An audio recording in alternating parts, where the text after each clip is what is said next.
Hello, welcome back to Mountain Buses. Welcome back to week 25, I think it is. So I've got a few things I want to change today because that solar controller hasn't really charged that battery, and the other one does. So switch them over again. Just working out which is the best one, really. Need to put the battery charger on this other battery, pump that up a little bit, and then the solar charger should see it and actually be able to charge it. The sump, after saying to our brakes, take your time, is back. Not complaining, but yeah, that was a quick take your time. That's back, that's outside. Got a few bits I need to do with that before I can put it on, which we'll do pretty much straight away. And then from there, I'm not too sure, probably a bit of a tidy up and go from there pretty much. It's a bit tricky with how the situation that we're in to actually move forward with stuff quickly. So yeah, but without further ado, let's swap this bloody solar controller again. Oh, these solar controllers have been the bane of our life. But you see, that's only getting 11.1 volts. Let's see what the panel is actually chucking out. 11.5. Now, it is quite overcast today. The panel just isn't... I think there's too many losses in this little controller. Mainly because it's like trying to run the USB as well. We've got USB just up there. So, realistically speaking, we only wanted it for the voltage, to see the voltage, which we don't need to see. So, let's re-rig this back up again. I mean, at some point we'll get it right and we'll get it the way we want it, but it's all experimentation. We might actually get a proper grip on it now than what we had before, which was nowhere near a proper grip. So that is firmly attached. Take the red off this battery, stick it in there once I've opened that up a bit further again.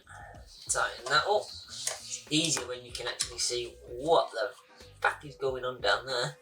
Need to Google what the red steady is because it's obviously not happy about something going on there.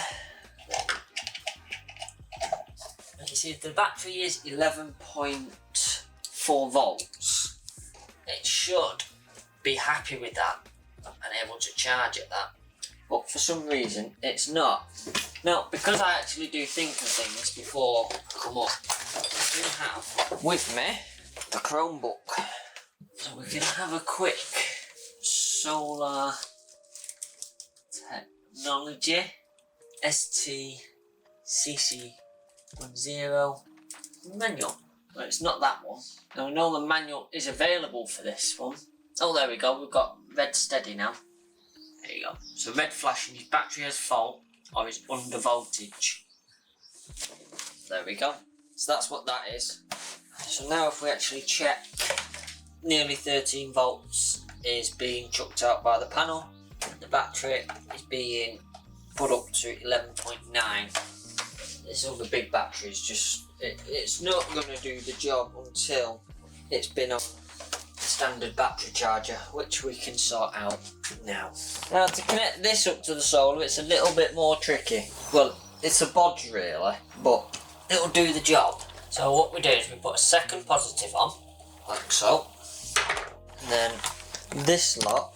So we need to put this negative over on this battery, that positive on that battery, and this black one from there.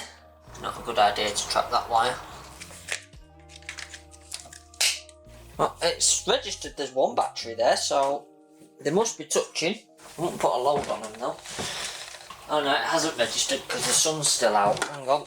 Now I had this a certain way and it worked, but the way I had it I can't quite remember. Now, one way around the fact we don't have battery terminals is to put a spanner on the terminal, maybe a 15.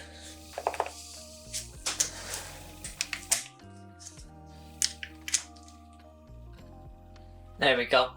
Socket to the win.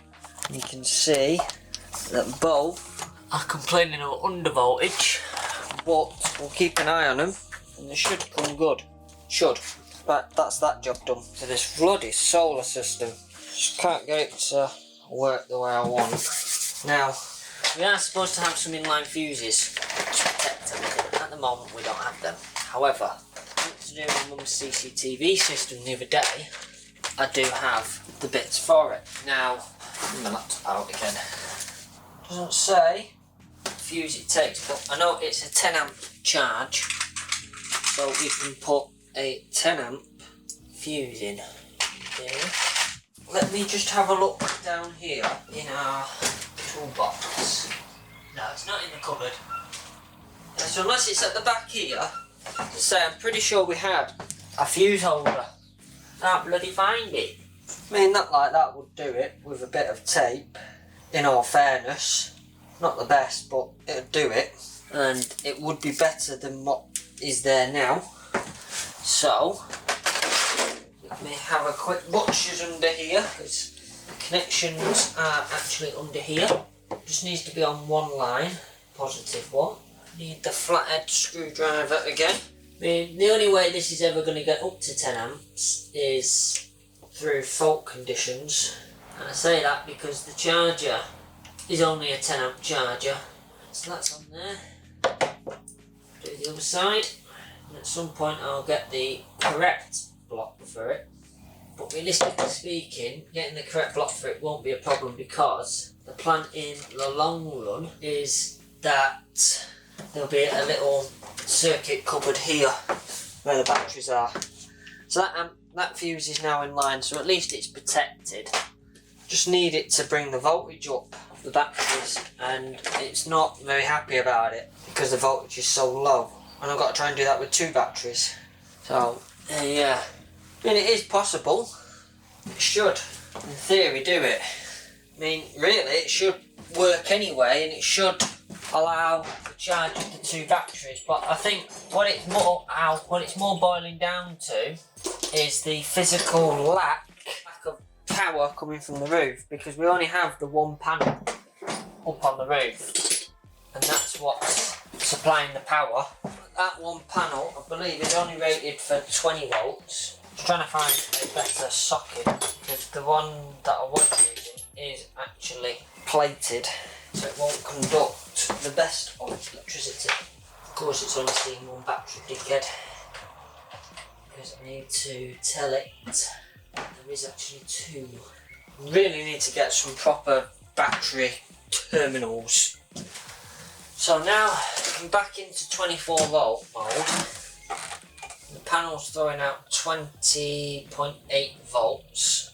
Across the main terminals 20.7. Across the one of the batteries 9.6 volts.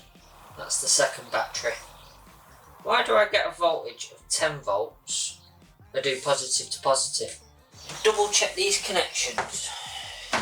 So we have the red coming in via the fuse is the positive of this one. Then it goes out the negative over to the positive of the other battery, which then comes back out the negative of that battery and goes back, I think. Well, that's the way it's wired up anyway. I'm wondering if the other lead is confusing it. So that's now wired up in a sense that it's just a 24 volt system. That's happy it's 24 volts, but it's only kicking out 20 volts. So it can't charge it properly, which is fine. Now my little USB thing here is made for 12 volts. So I should be able to connect that into that battery. Red one in there. The black one can join the blacks. And that should give me enough. So with that on now, even though the batteries are low, adding 20 volts, 20 volts. And then we can test it by, because your battery is very conveniently running low, we drag you over here, put you on there, and then on here have an extension wire for USB, which should bloody reach, I hope it does. Goes into there, in there, and well, the battery symbol's gone off, and that is holding the 20.4 volts and is charging that camera, so it's not entirely bad. So our Briggs has welded this up for us. The instructions were to put some thin oil in it first to make sure it doesn't leak, and it can go back on. So we're going to stand it up like that, like I said. Now, don't want to waste any good oil, so I'm going to use some of the ATF oil that's come out. Just want to put it all in there, so we don't spill any on the floor. Give it a couple of minutes to see if it leaks, I suppose. If it don't leak, tip it out, get the gasket on, get it up, get it on. For that, I'm just going to need the 10mm. You tell me if that leaks.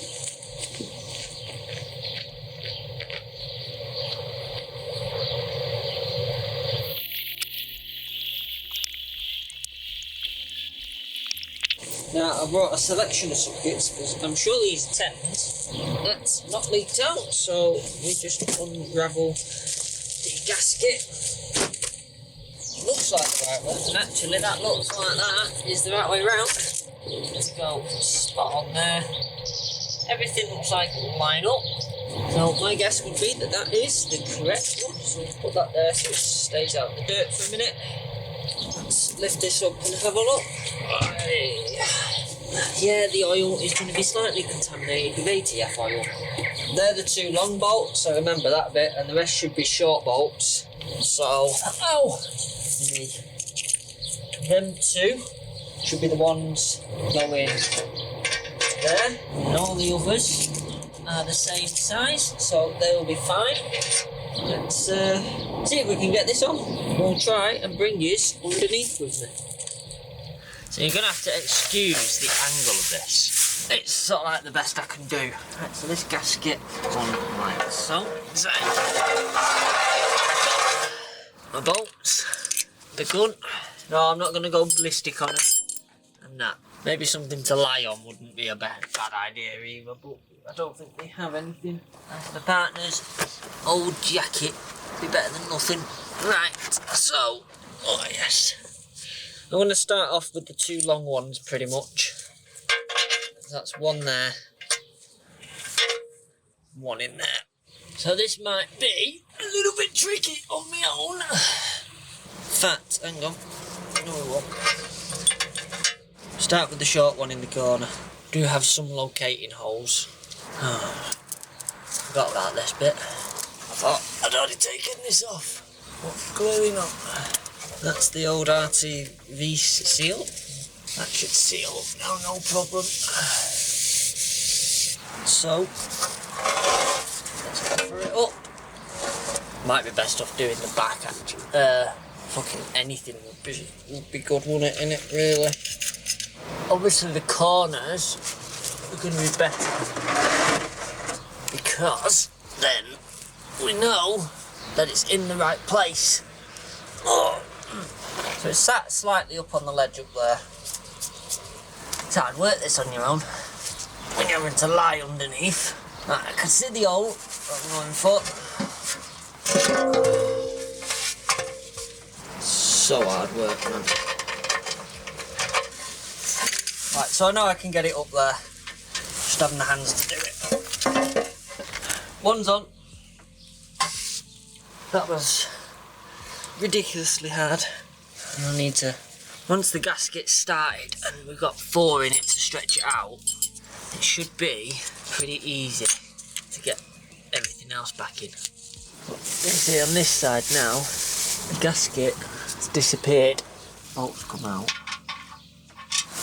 And there is extra pipe work on this side. I've got it. I'm also trying to make sure that the camera that you're watching this on doesn't drop into this bucket of ATF oil that I'm resting it on. Where's the gasket gone now? Right, the gasket should be on all 4 corners now. So we should be in a position where we can tighten it up. In theory.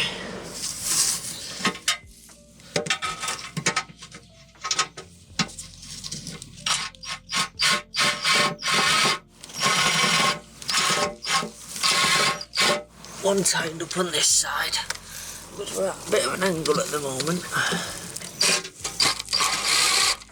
So that's that one in. Right, so we should now be able to and leave them all a little bit loose so I can see the gasket and get this side in. And then we should be, I need to turn over. I'm on my back. There we go. There's the two secret ones that were holding the bloody thing on. Alright. That one's in. That one's in. Check us out actually putting stuff back on the bus for once. That one would have been a tricky one, but that one has actually gone back in. That one's in. That one's in. So apart from the very back corner over here, the very front corner, that's all a lie.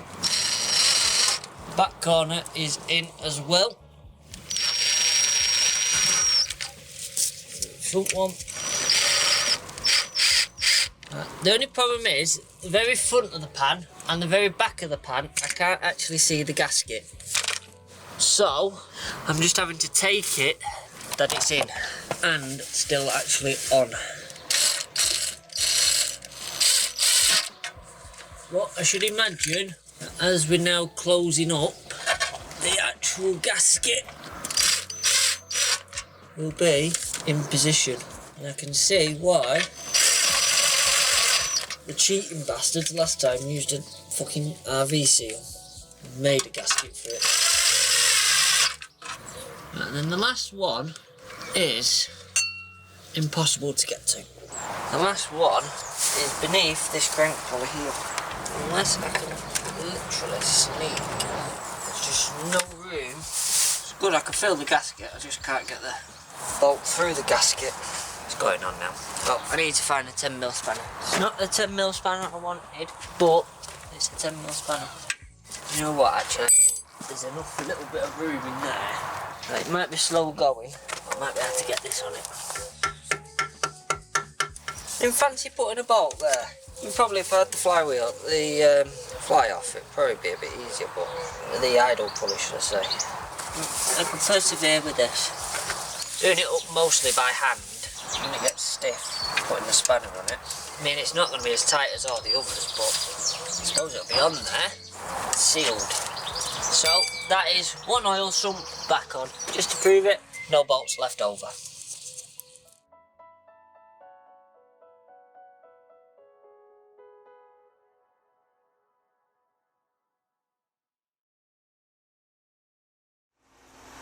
You can now find us on Facebook, YouTube, Patreon, Twitter and Instagram. Hashtag MangBosses. Find us at mangbosses.com.